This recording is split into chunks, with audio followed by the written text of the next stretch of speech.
put some specifics on the table about how he was, for example, going to protect the American economy and American jobs. And chief among that is this across-the-board 10% tariff on imports, all imports.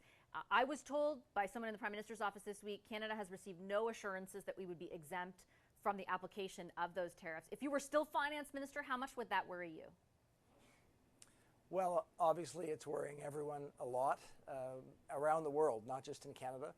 I expect that what we need to do now is to think about how we can, communicate, as we did last time, the importance of the Canada-U.S. trade relationship.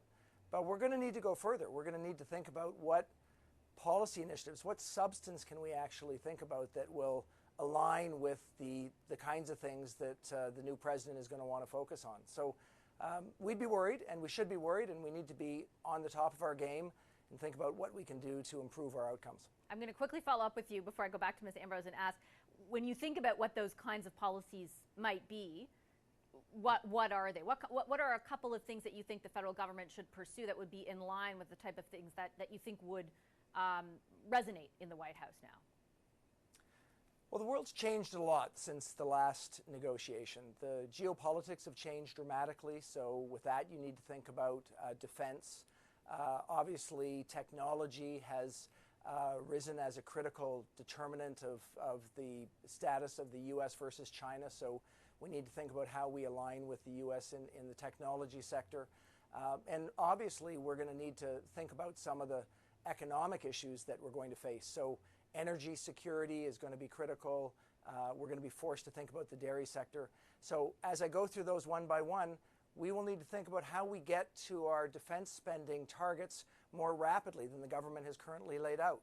We're going to need to think about, whether we focus on energy security in a way that makes us clearly an important part of the U.S. sector that way. And that means we have to ask ourselves, is it really the right time for caps on emissions? Is it that we need to be moving really fast on carbon capture and sequestration at the same time? So that'll be critically important.